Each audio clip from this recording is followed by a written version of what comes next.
Hi everybody, welcome back. It's Word Balloon, the comic book conversation show. John Suntress here. We start a mini-series within Word Balloon of Word Balloon International. We're going to be presenting some panels that were featured at Dublin Comic Con. Dublin Comic Con is held twice a year. It's Ireland's largest homegrown comic book convention. The next show is coming this August 12th and 13th, including Terminator stars Linda Hamilton and Michael Biehn. For information on guests and ticket information, visit DublinComicCon.com. Today, live from the con, my buddy Eoin McAuley will be talking to Mike Collins and Nick Roche. Great conversations in the Word Balloon tradition. I hope you enjoy them. This episode of Word Balloon is brought to you by Pulse College. Pulse College has 3 decades of a proven track record delivering professional industry training courses in audio, music, film, games, and animation. Since 1991, Pulse has received international recognition for both its vocational and practical-driven academic courses. All courses are designed and delivered by experienced industry professionals and offer cutting-edge blends of academic perspectives fused with practical skill sets in the areas of film, music, games, and animation. This, combined with the unique teaching and learning environment of the iconic Windmill Lane recording studios, makes world-class industry education attainable. Learners from around the world can join in a variety of short courses offered remotely via Zoom in the fields of sequential art and design, 2D animation, 3D animation, character design, and game environments. For more details, visit pulsecollege.com.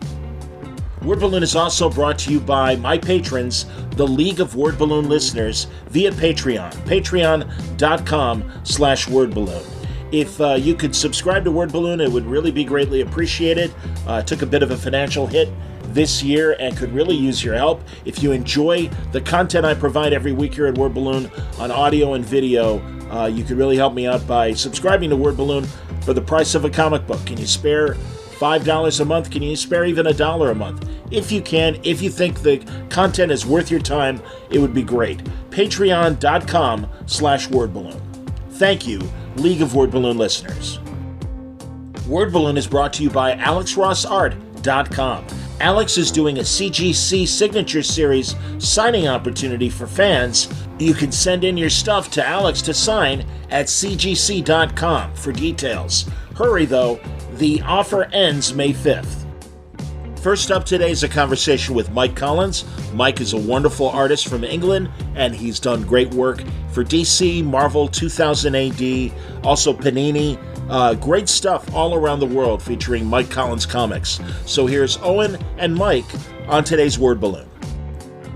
Okay, I think that's us live now. This is our first foray into the wonderful world of podcasting. Okay, yeah. No, listen, thanks very much, Mike, for joining us. So I'm here with Mike Collins at Dublin Comic Con March 2023. So what we're doing in this particular room, Mike, is we're doing back-to-back workshops where folks looking to break into industry. We're kind of reaching a demographic among, teenagers, someone who's about to leave secondary school, going to third level education, particularly in that kind of games animation sphere. But sequential art is one which we cover in our animation program, and Gary, of course, Gary Erskine, who's also at the show. Gary's going to be here today doing some panel talks as well also. He's doing a portfolio review, I believe, next week, but he teaches sequential art and design in the BA in animation for Pulse as well. Okay. But what I want to ask you then is just how did you, first of all, that question where they all begin, how did you get your break? Is this something that you always thought you do professionally, or is this something that you had to go off to study, or did you break in? Have you ever considered going back to study, or have you even taught? Do you have any teaching experience in the field as well, and who are your teachers, I suppose? That's a lot of questions. Hey. My path into comics is not the most obvious. I did go to university, but I studied law. Wow, really? Yeah. So what happened was that growing up, I'd always loved comics. I loved the Beano, loved the Dandy. In the 70s, when I just sort of started getting into buying comics for myself rather than mum and dad buying the comics, I started getting the Marvel UK reprints, and that just opened the world to me of Marvel. I adored that. I was always a Marvel zombie. And DC was all a bit quiet and staid, and I wasn't that taken with them. And I'd always draw my own little comic strips. And at school, I used to get in trouble quite regularly because I'd do caricatures of the teachers and do little comic strips for the teachers. And I'd always thought that I'd draw. That, you know, that it's something that, as an artist, it's not necessarily something you fancy doing, maybe. It's something you have a compulsion to do. That, I mean, I have to draw. I can't go a day without drawing something. My wrist just... I have to sort of put pen to paper, or even, you know, these days, stylus to iPad. But when I got to about 16, my parents sort of sat me down and said that, you know, it's not a real job. You're never going to make a living at this. And I grew up in a town called West Bromwich, which is outside Birmingham, and the only person of any note that had ever left West Bromwich was actually Wyatt Earp's parents. Really? Yes. And it's just like, well, there's been a few years since that happened, so, you know. And it was when I was about 17, I decided, you know, I'd do A-levels that would get me into law school, because my parents said, well, look, you know, you can maybe do a bit of drawing, but get a proper job first. So I was going to study for law. And I read an interview in, it might have been Foom, or it might be one of the comics magazines back then, so it could be Comics Reader, I can't remember which. And it turned out that John Byrne, X-Men John Byrne, Fantastic Four John Byrne, was actually born in West Bromwich. No way. And at that point, I thought, do you know what? You can live in this town and do something. I loved do you ever hear the John Byrne story about the Superman-ness? So when he grew up, he read, I think, the UK reprints of Superman in black and white. Yeah. So he never realised that the S in Superman was an S. He thought it was an alien symbol. And he looked at the negative space, and he saw it as two fish swimming past each other. Yeah.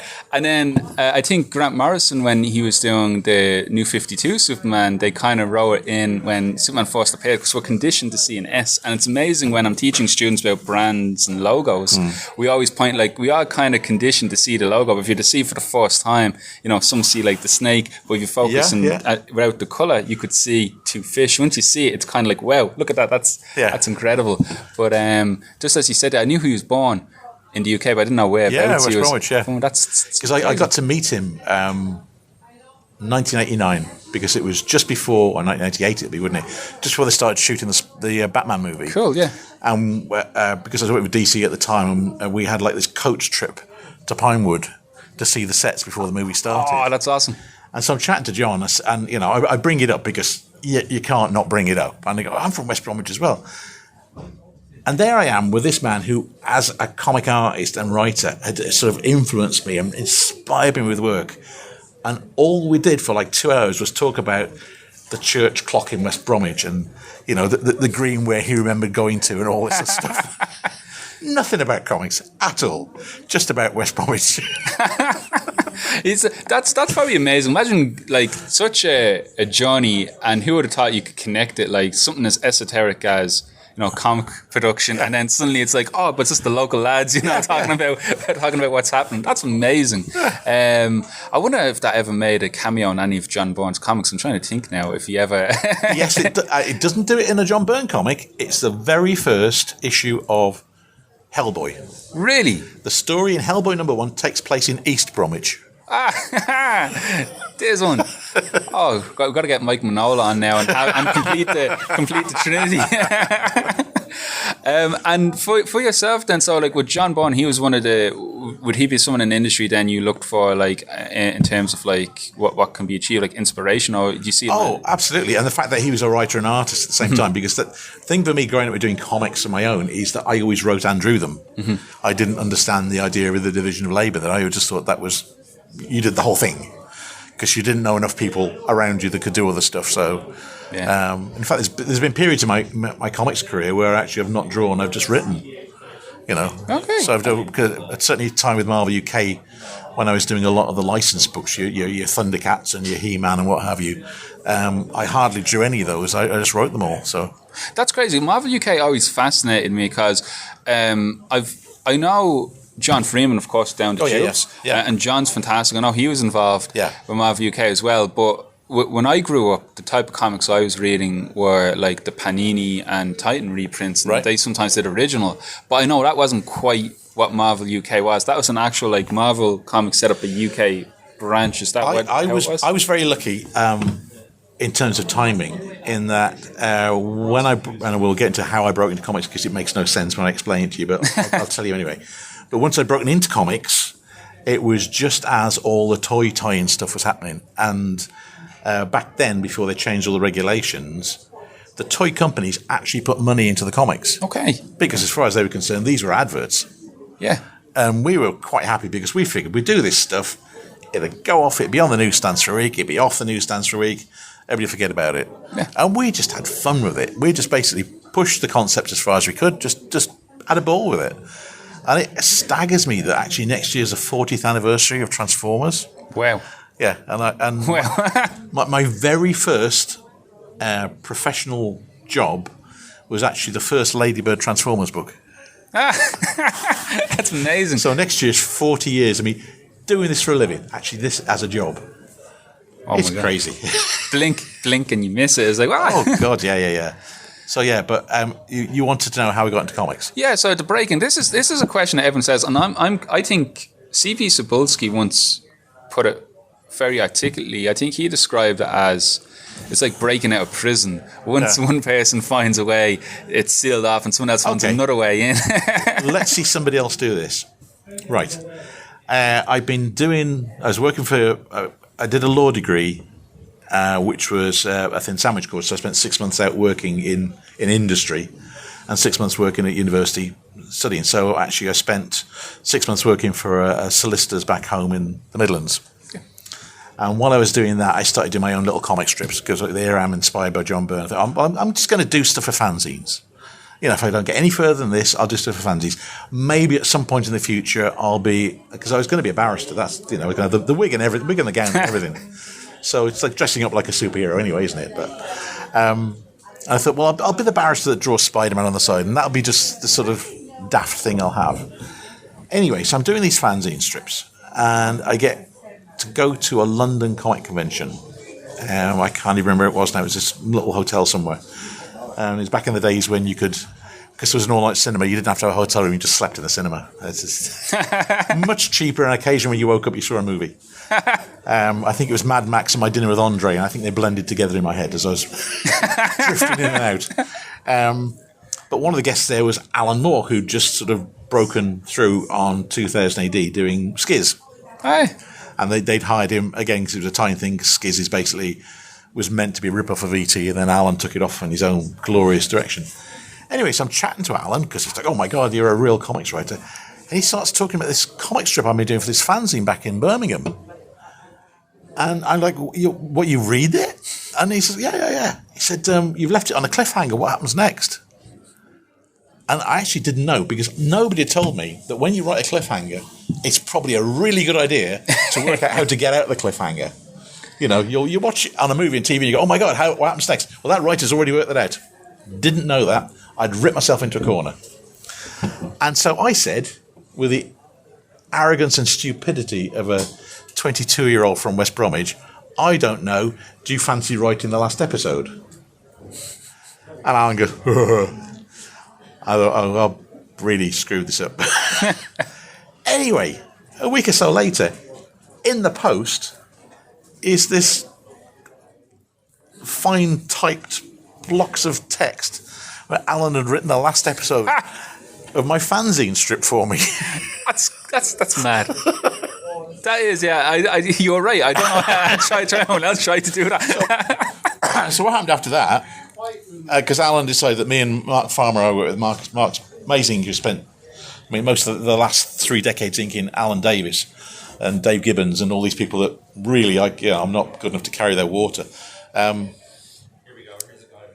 so me and Mark had started off together doing these fan strips, and Alan had sort of said, you should be working for Marvel UK. And Marvel UK at the time was doing odd little bits and pieces, strips that weren't much, but it was nice to get a break into the industry.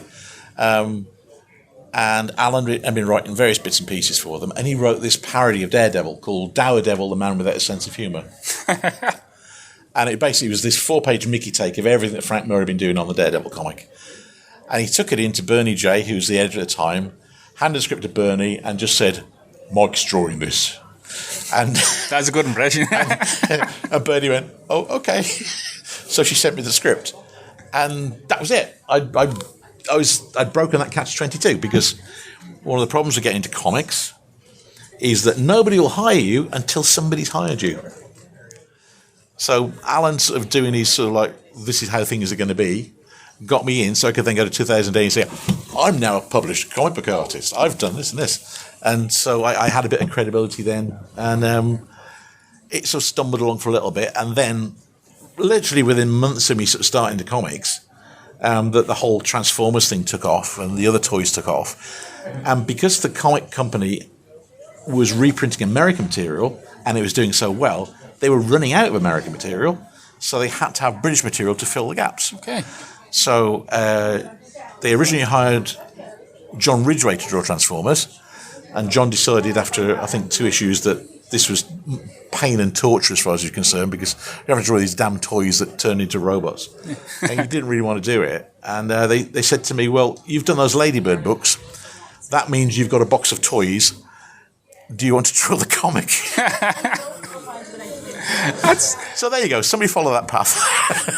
It's like, I've heard about winding roads, but that's...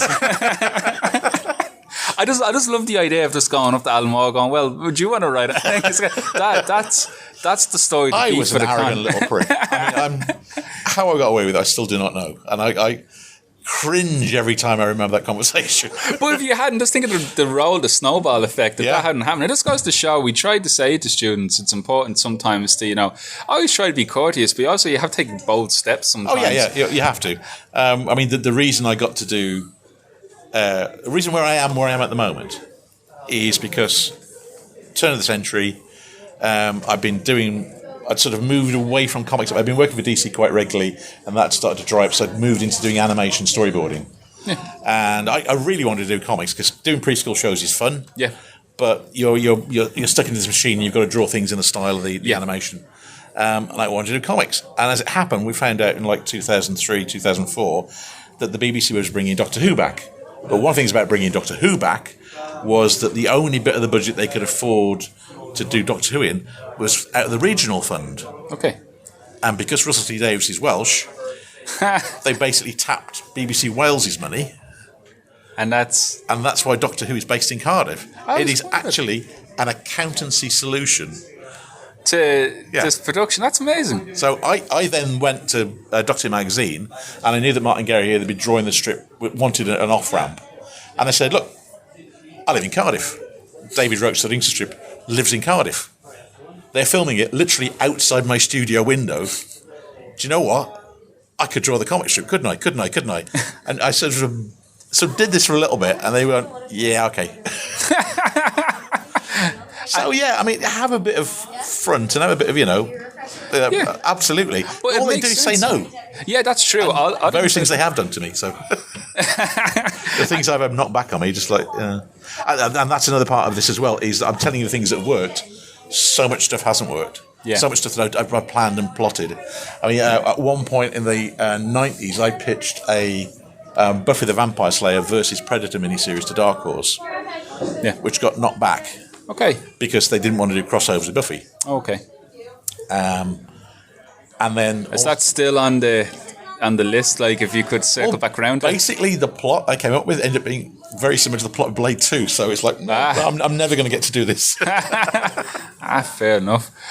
With Doctor Who in particular, because you've done storyboarding for Sherlock as well. Yeah. And then what series of Doctor Who did you begin with? Was it since the reboot or shortly? I started storyboarding the TV show with Capaldi's first year. Oh, very good. Excellent. Yeah. And I've stayed with it since, so.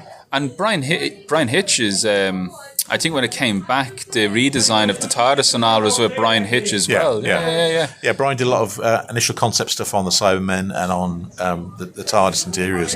Yeah. And I think he did Star Trek He did the first Star Trek film. He designed Spock's ship in them.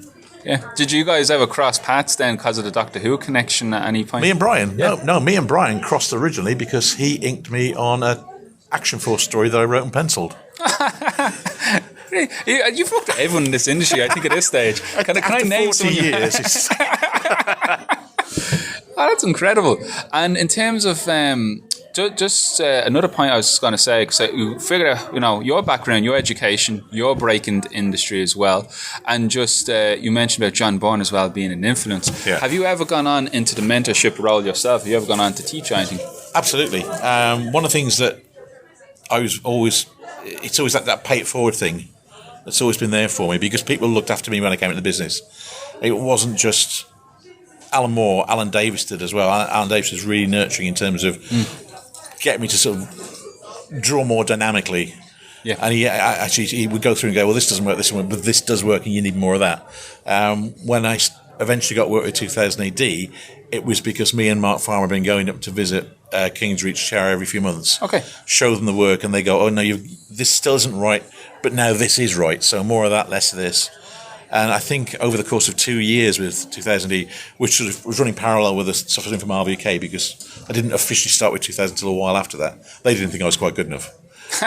They weren't pressured by Alan taking me a job.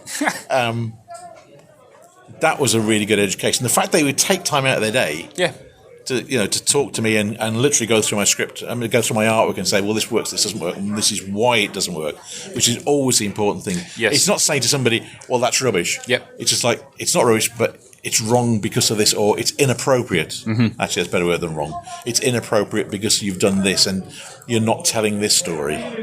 You've made the reader look at something over here when the focus is over here and think, oh, that's right, I think Steve Moore as well, because he was great at the start, because one of the first things I did do from Marvel UK was actually Spider-Man UK. I wrote a Spider-Man strip set in Britain, and me and Steve were meant to co-write that between us. But in the end, it didn't work out, and Steve was doing other stuff. But then he got me to draw Laser Razor and Press Button, which I took over from Steve Dillon on that. Oh, Steve, yeah. And then Steve Dillon gave me these blessings as well, which is you can't believe what that was. How grand that was. That was great. So so there's people all along. So what I've done is, as I've gone through my career, I've taken on other artists to work with me. So me and David Roche ran a studio in Cardiff back in the early to late 90s. So I think it was 92 through to about 97 we were there. And we had people in, and we actually had them on work experience. Okay. So they were getting paid by the government to come in and work with us. Mm-hmm. And one guy went off to Australia. He works in gaming in Australia. Yep. And the guy that we had with us the longest was Dylan Teague. Okay. Dylan Teague started off as our assistant. Wow. Yeah. And when I've worked in animation, what I've done is every couple of years, if I've been storyboarding kids shows, I've had an assistant. And normally, so what I'll do is I'll do the storytelling. So I'll rough out all the boards and get them to get the characters on model. So they're learning that side of it, and hopefully they're learning the storytelling as well. And like everybody that I work with like that has gone on to work full-time as a storyboard artist or as a designer in animation. So to me, that's a really important part of my job, is to get new people involved in the business. It is, yeah. It's I know Scott Snyder as well, when he was with DC, initiated a program as well. It's like a writer's room for like new talent. Oh, right, and he's like training people up as he came along, because he lectures and teaches himself as well. Yeah. And now with Substack, have you ever been tempted with the Substack side of things? A lot of creators, there seemed to be an exodus there where everyone suddenly had... I don't understand what Substack is, I must admit. So this Please explain to an old man. So this is something what is a computer? No, this caught everyone by surprise. Substack is basically a newsletter system where you subscribe to, and you have different tiers. You can release it for free, or you could have a fee for it, which is, for an annual fee or a monthly fee or whatever, you get an email. And in the email, you can have short stories, exclusive Zoom links to attend talks and classes, and comic books. And a lot of creators were given a lot of grants by Substack to go to their platform and make original content. So like James Tinian IV and Mike Oeming. And Mike Oeming was our guest speaker here last year, last March. Yeah, they have a book, Project Blue Book, now on Substack. I've seen it. That's on Substack, that's Substack, yeah. Mad, isn't it? Yeah. And everyone's like, this is such a disruptive channel because everyone's like, okay, you have comicsology, you have print, but this is something new and different. And no one's seen it. It was just one day. It just happened. Like everyone started doing, because Substack invested, they put grants in. But it was amazing to see because often, as a creator, you're like, if only we had the budget. Yeah. And now they were faced with the scenario of, here's the budget. And now it's like, so we're free to create. And then what we got, the projects that came out of it were really interesting because you got to see what the creative could do then when, they had the freedom and the money for once. You didn't have to answer to a publisher, a label, an IP. I think, if you haven't heard of Substack, I think it's worth your investigation. I've seen it mentioned, and I don't know if I sort of was getting it conflated with Kickstarter stuff and what have you, and I wasn't sure how it all fitted. I mean, one of the things during lockdown was I backed so many Kickstarters because I figured there's people out there trying to make this stuff. I'll back them. So I have this shelf now. And apparently I'm a Kickstarter golden something or other. But just for me, I just know that if I was starting now at that point, that's something I'd want to, I want them sort of, in on. So yeah, Kickstarter is phenomenal. I don't know if you met the Limit Break guys yet. I think they're just down the table from you and Artist Alley at the moment. But Limit Break are a collective of Irish creators. And Gary Maloney, you're going to love him because he's actually a lawyer and he's in comics, so you'll have the common ground there. But also they are fantastic for Kickstarters, like the way they organise it. They've really the campaigns, and that's really brought new life into the industry because now it seemed to be impossible to the idea that someone could have set up a website, publish a book. You go back to the 80s, early 90s, you're looking at serious investment, you're going to the bank. Now it's like anyone with €20 can do a WordPress, or anyone, with a Kickstarter can go into print. It's still challenging though. Yeah. That's the hindsight, isn't it? Is when folks, they say to do the Kickstarter and then they realize, you have to seal those envelopes, you have to send it out, you have to weight the parcel, and that can affect the postage. And if you get that wrong, everything goes askew. It's there's a lot of juggling that's going on, but yeah, what I'm here to campaign for is the Mike Collins Substack. Do you actually have a newsletter? Do you have any type of newsletter? I don't have anything like that. I mean, the thing is, these days my day job is storyboarding, so and that can be my day and my evening job because this show I'm working on at the moment that I can't talk about, but it's got a blue box in it. We're sort of ramping up at the moment. We're actually like I'm there actually operating the console. But no, so they're actually shooting at the moment, so I'm bored in for stuff that's going to be on air. So that's kind of my focus. So there's several men out there ready to watch and say what you say right now. Oh, geez, no, this is the one thing that I got caught by surprise because I storyboard for a TV show, but actually I'm the guy that is there in the production office. I don't get to meet the cast generally. I don't get involved in that side of it at all. But when Jodie was picked as the Doctor, right, because I'd known about it for a while because I was drawing her, so I kind of had to know. The big thing had always been at that point that Chris Marshall, the guy from Murder in Paradise, was going to be the Doctor. Yeah. And I joked on my Facebook page, the people are annoyed about Jodie being really annoyed when they found out Chris Marshall's the companion. I said this as a joke. Somebody from The Sun reads my Facebook page. It turned up as a news item in The Sun. Oh. It then turned up as a news item in the New York Times. Oh, well. So I've learned now, do not joke on Facebook because the buggers are reading it. Oh, goodness. Yeah, no, you got to watch out for that one. Yeah. And I've signed so many NDAs on stuff that the funniest one though on this is when I say I basically made a tart of myself and got the job on Doctor Who magazine drawing the strip. But obviously, as soon as I started drawing the strip, everybody found out that Chris Jackson was going. Okay. Now, I'd known that because I was already drawing Peter Davison. Peter Tennant. David Tennant, oh my God. Wait, they're related now though, aren't they? They are related. Yeah. It gets so confusing. And if you see Titan, he's got to be a doctor as well, so you can have 3 generations of them. Oh, there you go. But no, so I already knew that David Tennant was the new Doctor. So I was drawing him. And I'd gone round my ex-in-laws. And we were having dinner on a Sunday. And my mother-in-law's going, well, the next Doctor. It's going to be Bill Nye. I know it's going to be Bill Nye. And I'm sitting there thinking, I could actually win an argument with my mother-in-law. But I signed an NDA. Those NDAs. And just, I'll try out quick. Does anyone have a question for Mike before we show? Okay. You said you storyboard. That kind of control is pretty like immense. You know, I work in sort of QA, which is like the bottom line of all these games. But to be that like high up, to have that much control, like how does that feel? Like, do you feel kind of responsible? Or responsible. I feel responsible because there's like millions of pounds sort of looming over, and if I screw things up. But my job as a storyboard artist is to work out what it is the director wants and present that in a visual form. So on my table in there, I do have a book of my storyboards, which you can come and have a look at. And you'll notice that every different director I work with, my artwork looks completely different because each director's got their own approach. Now, some directors will follow my board slavishly, and that's like, wow. I see stuff on screen and go, I drew that. And others will just go, well, Mike's drawn that, and that's exactly what I don't want, so we're going to do this. And that's fine as well. I'm part of a process.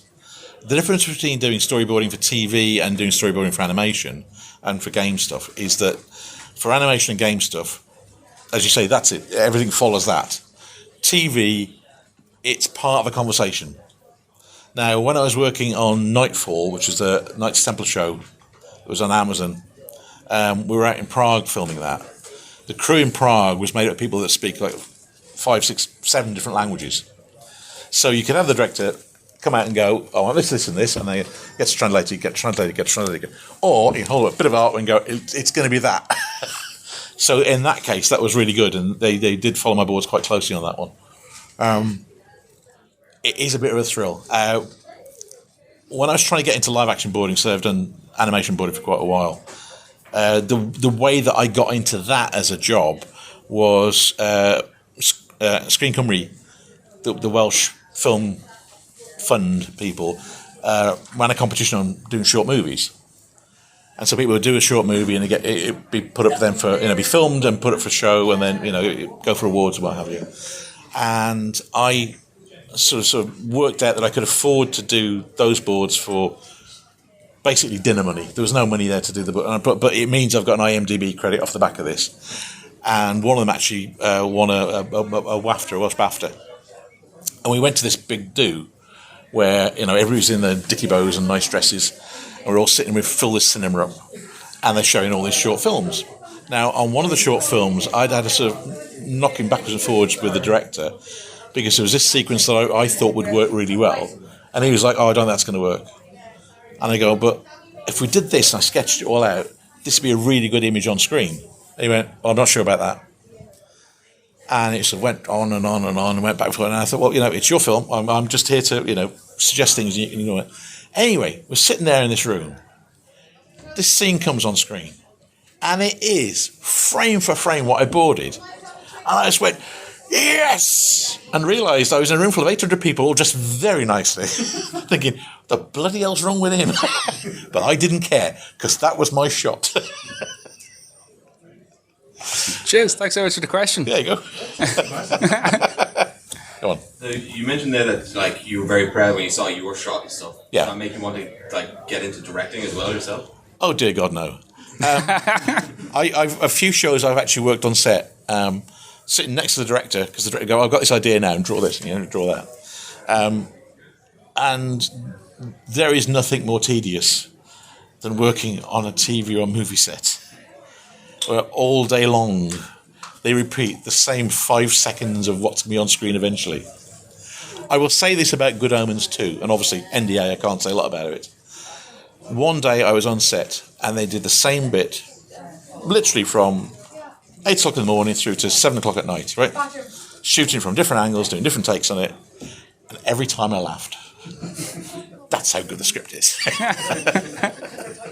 But yeah, I can see, I know certain people, like William Simpson's really wants to be a director because he's been storyboarding for loads of stuff, and he sees that as the next stage. For me, I'm quite happy sort of doing designs and letting somebody else do really tedious work. It's not for me. I mean, one of the weirdest experiences I had was on Doctor Who. I'd boarded the Husbands of River Song episode, the Christmas special, and I got this phone call out of the blue of Douglas McKinnon, who was the director on that, saying, they're not understanding me. We're in the middle of shooting. I've got this worked out, and they do not understand what I'm talking about. Come in now. And my studio at the time in Cardiff Bay, and it was like a 10-minute walk down to the BBC. So I go down there, and Douglas says, look, we're shooting this over here now. I'll put you a table and a lamp over here. And it's completely black, because it's a studio set. Completely black space. So I've got a table with a lamp over it. And he said, and this is the sequence. And he told me, and I drew it out. He went, that's exactly what I wanted. They were all right, so draw it up tighter so we can take it and we can show them how it's going to be. So I'm sitting there drawing, and there's a break between shots, because they're doing the setups. And Alex Kingston wanders over. And I, in my immense coolness and suavity, go, hello. She goes, what are you doing? I'm drawing you. He goes, oh, good. Okay. Oh, I'm useless at these things. Awesome. I think, thanks, Owen. I think, was there one more that was left? Okay, go ahead. Excellent. So it's maybe a different nature of the question, but one sentence got my attention out of everything that you said. Yeah. It's quite amazing, but I will try to paraphrase it. I'm sorry if I cannot remember it exactly, but like, nobody will hire you unless somebody hired you. Yeah. This is like an industry standard. Yeah. So I don't know when this happened for you for the first time, but looking at today, it seems that the approach of the industry is pretty still the same. Yeah. Why is that? It seems like there is not enough belief in a young talent, because like the problem, they don't trust you. And I understand the comics company's problem, is that they are a business. That if you've got somebody whose stuff looks really exciting, and you think he would be, so say your Marvel comics, and you see this guy and he's in a couple of samples of, say, Spider-Man, and you go, oh, those look great, he would fit. Let's get him on Amazing Spider-Man. And you get him on Amazing Spider-Man, and he does 2.5 pages, and then goes, I can't do it anymore, and runs away. You have a book which is 17.5 pages short. So if you've got somebody, though, that you have seen has worked on somebody else's property and has met the deadlines and has done work that's good enough for that company, then you'll get them. That's all it is. It's a business. You have to get the work done. And I know people that sort of like have blown it because, you know, their stuff has looked good, but they haven't been fast enough to get the work out. So you've got to show that you've got to show you can do it before you do it, which is, again, it's catch-22. Yeah, a little bit, but let's say somebody has to have faith in you. So it's because it's a business and it wants to run only by profit. But let's say long-term vision, as everything else can be, like it will stop at one point if you don't invest in young blood. Like, I completely agree with you. And you mentioned about CB going around looking at people's portfolios all over the world. Yeah. I mean, you look at, particularly Marvel Comics at the moment, actually in DC as well, there's quite a lot of Spanish artists now because they've gone to Spanish shows and seen just the amazing pool of artists that are there and have hired them because they've done bits and pieces in Spanish comics, but you can see that they're going to work really good for American comics. I got work with Marvel and DC in America because they'd seen what we'd done on the Marvel UK stuff on 2000 AD. So they'd come over and they wanted to revive it because what was happening in American comics in the early 80s, which sort of people forget, is that it was kind of looking like a bad Xerox of work that had been done 10 years earlier because the American artists didn't have anything outside their experience. So basically they were doing versions of what they'd already seen. But came to Britain and Ireland and saw what our guys were doing and we had a different take. We were dragged over there and got work with America because we could bring something new to them. And like I say, now it's the Spanish artists are doing that because obviously the guys have been working in comics for a long time. It's happened again and you needed that new influx of blood. So you've got some amazing new artists working on the Marvel stuff and the DC stuff. There's some gorgeous artwork out there at the moment. I'm knocked out by some of the books. I think comics at the minute look fantastic. Yeah, it's an embarrassment of riches, really. Yeah. Like, I would have started reading like mid-90s and now I'm looking at what's available now. It's incredible. There's guys out there I don't hold a candle to. They're just so good. It's quite intimidating. That's coming from you now. That's very intimidating for someone trying to break in now. You know, now I was going. But I think it's because I can see what they're doing. I'm just like, oh God, yeah, I can see where that's coming from and that works. And yeah, I can't do that. Oh, well, listen, I think that's fantastic what we've covered here. Because I know our next guest speaker will be Jamie Johnson, who will be doing a live demo. So anyone who's here who's interested in more comic book stuff, Jamie's going to be doing a demo next. We're going to be covering more on the art process side onto that one. Thanks everyone for joining us here. I know our room's kind of cut off here in terms of the circulation. And of course, thank you, Mike. Mike, you're here all weekend. I'm here all weekend. I have a table you can look at. I've got original comic pages with me. I've got prints and what have you, the usual governance. But what I do have with me, if you're interested in the TV side of things, is basically as a power move, when I went into meetings with directors, I got myself printed a booklet of my boards from other shows. So the first thing I could do with the director is hand that over. Oh, this is what I've already done. Smooth. And because people wanted it, I've actually printed up more copies of that, so I've got a few of them with me. I've got many, but I've got a few with me. So awesome. Yeah, I'm going to swing by after myself as well, take a look at some of the stuff as well. There's a Phantom page there as well. Oh, is there? Yeah. Going to definitely go. Actually, of course, Jamie as well. You've met Jamie. Actually did the cover as well. So we actually just first time we've met. I was like, me and Mike met back with Sherlock first. We did a charity book for Sherlock Holmes, which was actually while Sherlock was still under copyright, and we got endorsed by the Arthur Conan Doyle estate. And then you have a long-established history with Phantom. You've done a lot with Egmont, I think, as well. Have you? Yeah, and I did some American stuff with Moonstone. Moonstone as well, yeah. Moonstone. And you would know Mike Bullock then, would you? No. No, you wouldn't. No, it's a name I know, but I don't know. That's mad, yeah. It's interesting. We were saying in another panel how sometimes we were like ships in the night where we're the same thing, we just pass around. It's like Mike McCone. Mike McCone and I started in comics about the same time. He's another British artist. I met him for the first time like 4 years ago. Both of us working for like 30 years in the industry. And you know in Norway as well, that's where we met. Oh yeah, Norway. I didn't realise the comic and animation scene in Norway till very recent, and it's very thriving there. Like, cause I do a BA in animation here in Ireland, and I connected with Dave King. Dave King, yes, that's it. Literally, and when I mentioned your name, he's like, yeah, it was a small world, There you go. And coming up, you have. I know I was teasing him on Twitter with Dan Slap, but there's another Doctor Who project in comic form, but you can't say a single word, I imagine, at this stage. Not really, no. Yeah, so we won't say. NDA. We won't say anything, but I'm looking forward to it because Dan, with his Silver Surfer run. Yeah, that was a really good Doctor Who run, yeah. Yeah, and the Omnibus is out. It's coming here, I think, Wednesday, comic. So if you haven't read Dan Slott's Silver Surfer run and you're a Doctor Who fan, but like don't let that it's not saying it's good as it's good as a Silver Surfer run, but it's even better when you realise that Danny's fanboying. Yeah, that's it. So that's it. I was teasing him on Twitter beforehand, saying I was going to interrogate you, but don't worry, it's no NDA's broken in this panel. Well, one last thing I'll say as well, if you were interested outside of comics getting storyboarding for TV, is that TV storyboarding aside of animation and what have you. You tend not to do full weeks on stuff unless you're like what will on Game of Thrones.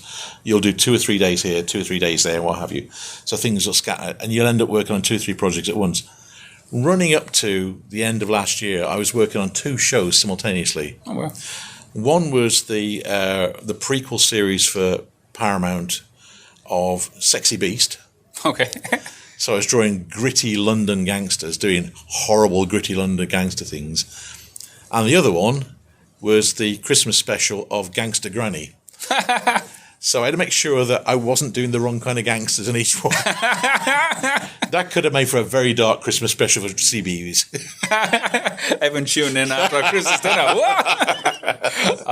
That's awesome. Well, listen, thanks so much for your time today, Mike, and thank you for coming along, and thanks everyone for your questions today. Thanks so much. Have a good. Thank you. That was Mike Cotton. Next up, Owen has a conversation with Nick Roche. Nick has done a lot of work on titles like Spider-Man and Iron Man and Doctor Who, Cosmic Ghost Rider. Great conversation here with Nick Roche and Eoin McAuley on today's Word Balloon.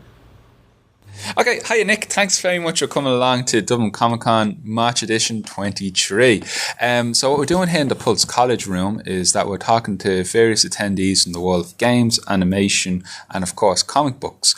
And our main focus is usually like young adults or teens, particularly teens of leaving certain age, going into college, looking at that next step in their life, and like the world's big and scary, but they have dreams, they have passion, and then they look at someone like yourself going, hey, I want to do that. And they say, well, what did you study or do to get to where you are? And then you realize as we've been just talking with many people today, it's a winding road. It's like no one goes to college and just walks into the job as much as you want. No one, gets that lucky break. If it does, it is lucky, Yeah. So what was the origin for you? Like, how did you end up, getting into the comics world? Well, I always feel like a charlatan when I get asked this question, especially when it's to do with, the educational side of things, because I didn't do any education to get there. So like things like Pulse College are like, they're really, really good. And I think if they were being available when I needed them. But that's why we kind of exist. Yeah, you're filling the hole. Yeah, because Evan kept saying, I wish I knew this, I wish I knew that. And then it's like, well, why don't we set up the structure for it? So, but that's good. And you've helped teach with us before. Yeah, no, it is. I mean, I think I spent more time, like, doing those few weeks of teaching than I did in any sort of kind of... But, like, so with me... there's always things going on. When in the middle of the 90s, when I was finishing school, I was still like 16 after I did my Leaving Cert. So I would have been very young to have gone to college. But I also was told that when I did go to there's only animation colleges in Ireland at the time. There wasn't like stuff that would talk about like illustration or kind of comic books at all. I remember going to like Ballyfermot and Dunleary, and they said that, well, if you come here to do animation, you can't do comics. And I was like, oh, okay, well, I better not come here then. I was really young anyway, so I wasn't really prepared to move out of home. And I just that really little bit of negativity, like sort of, I thought I was being told, like, you have to pick one or the other, Whereas now I realize that, like, you don't have to do what anyone tells you. And if you want to keep making comics, you keep making comics. And I wish I'd gone, really, or at some stage, because just... there's lots of fundamentals you can learn in that sort of framework, I think. And, even like with things like peer review, that you've got like, mates with you that you're kind of coming up along with, and you're working to deadline, and it's just stuff that would have been helpful rather than kind of like working in a bubble like the way I did.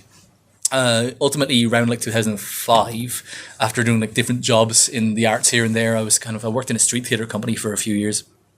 I still wanted to make comics, but I wasn't getting anywhere with my samples that I was sending, my uneducated samples that I was sending off to places. 2005, I got work with IDW Comics to do Transformers, but it was that year that I had decided, I'm a mature student. I need to learn some tricks and animation. I knew at 25 that I could go to animation college and still make comics. Do you know what I mean? And you at that stage, it was like, hang on a second. So I knew that I could sort of go to animation college to make comics, essentially. And if I got into animation, well and good. So I applied to animation college that year, but it was the same year that I got offered the Transformers work. So I kind of deferred for a year. And then a year later, the Transformers thing was building. So I just stayed kind of working in comics that way. But the only reason I was ready for Transformers comics was...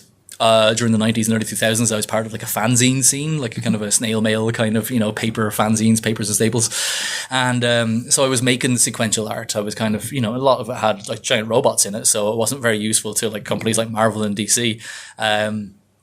But you're still learning lots of storytelling, And I was submitting stuff to companies, but to Marvel and DC, I sent off an X-Men submission, and I think I sent something else off as well. I sent off another thing when Epic Marvel were taking on.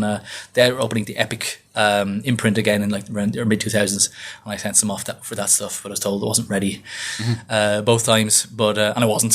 In this case, Marvel were right. But that's kind of about my break in and about my kind of my brushes with third level learning, I suppose, in education. One of the things I did do, actually, I did send off for, but did not complete.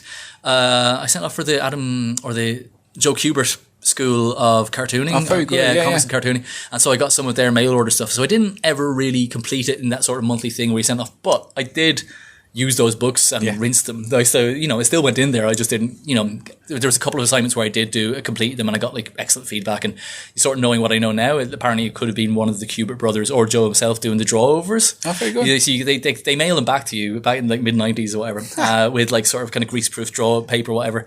And they'll have all the notes, really good notes about what you've done wrong and how to do better. And they'll correct your mistakes or whatever. That level of detail is incredible. Yeah, how many people? That's insane. Yeah, it was. It was.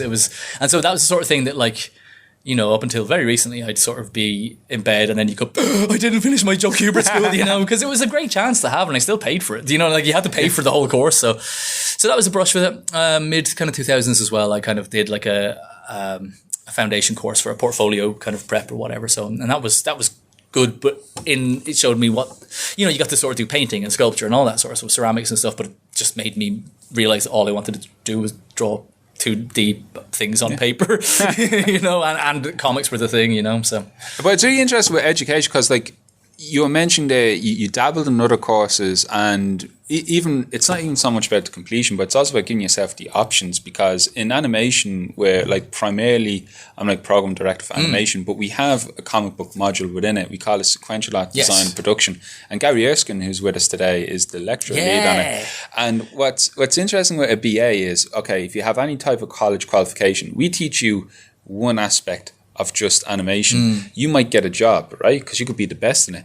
But unless that show is like The Simpsons or that film has an endless budget, it's going to end up, and if you're just trained in one field, you've no career move. With a BA, at least you can, or a certificate or whatever, you have options to diversify your skill set.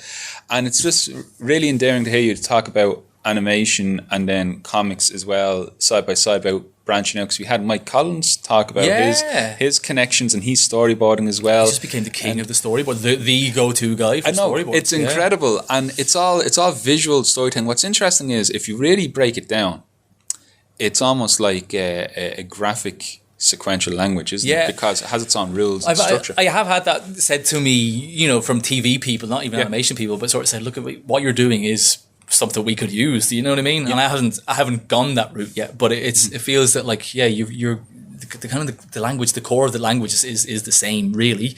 It feels like at the moment I'm working in animation. Weirdly, I did end up working in animation just because I've got a very specific, like Liam Neeson in so many ways, I've got a very, very specific set of skills, and that skill seems to be drawing robots that people like the look of. And so I'm working on the Earthspark for the Transformers Earthspark for Nickelodeon.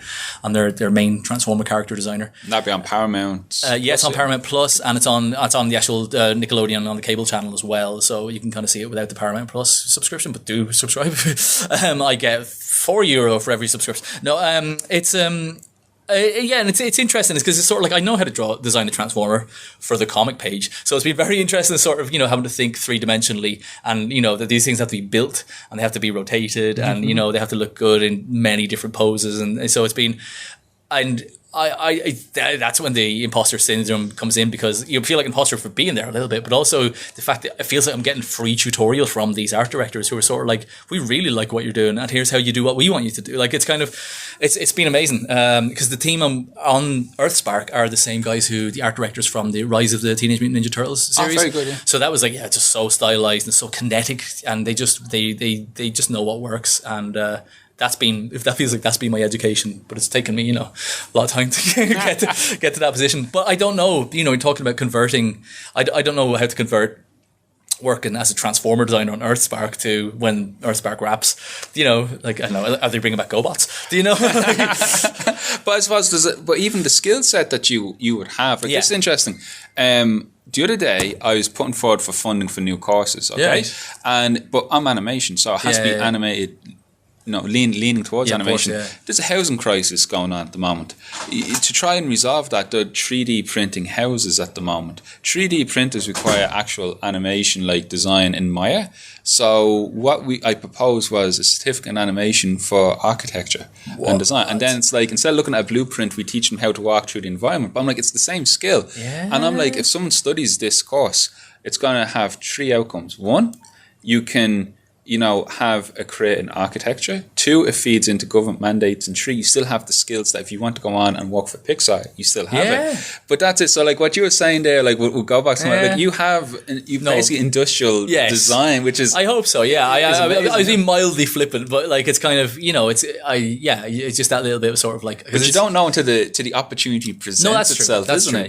Yeah, it's an interesting position to be in, because it's like I do find I'm loving the job on Earthspark, and it's kind of like it's humane hours. Do you know? It's not like comics and stuff, but it's kind of that itch in my head the whole time. It's like, I want to make comics. There's just something a bit more, I think, especially like even when I was making work for hire stuff like Transformers comics, you can very much put your own style on it, and I definitely did. But in animation, rightfully, you're part of a team. Like you have to sort of like you're all working towards one vision and stuff. So I kind of like the autonomy. So I would like to do more comics, I think. But I don't know. And then if I'm being realistic though, like animation pays better than comics. And I can see that because with comics, I think. That's not me saying animation pays amazing. It's just it pays better than comics. It is. Yeah, it's just the way it's different. It's different beasts. Like because when you get in like a big hit on comics, like that's kind of significant. But the animation is you don't need like an average job in animation is almost like a big hit. Yeah, no, it is. It really is. Like yeah. It's but yeah, no, it's just fascinating. You just see. I think someone has to write to be a very tedious task, but like just the economics between animation and comics. What is on the horizon for you in terms of comic books at the moment? Do you have any like burning project? Like how Scarenthood? First of all, your creator owned stuff. Oh yeah, Scarenthood, of course, as well. Who did that come out again? Was that IDW? That was IDW. Yeah, because they had the rights to Transformers, so I was already kind of in their family. So it kind of made sense to go with them. So yeah, IDW they published a comic Scarenthood I co-created with Chris O'Halloran, the colorist. And Scarenthood, for anyone who doesn't know, is a comic set in South County Dublin, and it's about a group of parents of preschoolers who go ghost hunting while their kids are in school. They've got to be back in time for lunch to pick up the kids. So it's kind of like the Goonies, but with mortgages and anxiety and all that sort of stuff. And it's very Irish folklore. There's lots of stuff about like Irish like demons and kind of a little bit of kind of Catholic Church scare and stuff as well. And a lot of Roman Catholicism imagery, but like ultimately coming down to there's pagan entities still among us. And it's about this one dad who kind of like while the kids are at a school trip or whatever, he crawls on. Him and his mates break into the school basically, and he ends up disrupting and disturbing a holy statue that was keeping a demon in place, and the demon kind of haunts him and his family, and he's got to figure out what's more scary, sort of like fighting demons or kind of remember to pick up your kid and feed them, and just being a good dad. So and that's something I am ready to do more on. I like.